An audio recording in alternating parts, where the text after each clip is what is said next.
Chairman मंगो P town जिस तरह मंगो P town के लोगों में एहसास से महरूमी और कायम जो तशवीश की लहर थी उसका खात्मा कर रहे हैं, वो यकीनी तौर पर खुश आइंदा है। इन ख्यालात का इजहार आज मिलने वाले यून कौंसल 6 के वाइस चेयरमैन और दीगर वफूद ने जहां उनसे मुलाकात की, वहीं चेयरमैन मंगो पी टाउन हाजी नवाज बरोई की कारकर्दगी की तारीफ की। इस मौके पर अपोजिशन लीडर हबीबुल्लाह सवाती भी मौजूद थे और यकीनी तौर पर जिस तरह मंगो पी टाउन में कौंसल के अराकीन मिलजुल कर अवामी खिदमत के कामों को सर अंजाम दे रहे हैं, उस पर आने वाले वफूद उनका शुक्रिया अदा करते ही दिखाई देते हैं। वजह यह है कि 75 सालों के बाद यकीनी तौर पर पहली दफ़ा मंगो पी टाउन का वजूद सामने आया, वरना इससे पहले मंगो पी टाउन मुख्तलिफ यानी कि टुकड़ियों में बटा हुआ था, कभी औरंगी में, कभी गरबी में, कभी पता नहीं क्या। लेकिन बहरहाल सिंध हुकूमत की तरफ से पहली दफ़ा जब औरंगी टाउन का वजूद सामने आया तो जिम्मेदारी मिली चेयरमैन हाजी नवाज फरोही को, और यकीनी तौर पर उन्होंने दिन रात एक कर दिया और गली महलों की सतह पर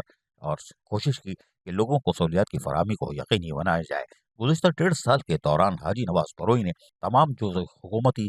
जो इमदाद आती है यानी कि हुज्जती आती है, उसके तहत उन्होंने अफसरान और मुलाजमीन की तनख्वाहों, रिटायर मुलाजमीन के बकाए जात और अक़लियती मुलाजमीन को ज़ियारत मुक़द्दस पे भेजना और मुस्लिम लोगों को उम्रे की शहादत और दीगर हज की सहूलत की तमाम सहूलियात की फराहमी के साथ साथ यकीनी तौर पर गली महलों की सतह पर पानी, सेवरेज, बिजली यानी कि इलेक्ट्रिसिटी का मसला हो, सड़कों की तामीर हो, मरम्मत हो, पेवर वाले ब्लॉक वाली गलियां हो, या फिर उसके साथ साथ पार्कों की तामीर, स्कूल की तज़ीन व आराइश, हर शोबे ज़िंदगी पर उन्होंने मरकूज तवज्जो रखी हुई है। यही वजह है कि आज आने वाले वक्त ने चेयरमैन हाजी नवाज बरोही से मुलाकात करके उनकी कारकर्दगी को सराहा। अजीज आरिफ, KBS बल्दियाती न्यूज़, कराची। ऐसी ही खूबसूरत वीडियोस फ्यूचर में हासिल करने के लिए रेड बटन पर क्लिक करके और बेल आइकॉन को प्रेस करके हम सबके सब्सक्राइबर बनना मत भूलिए।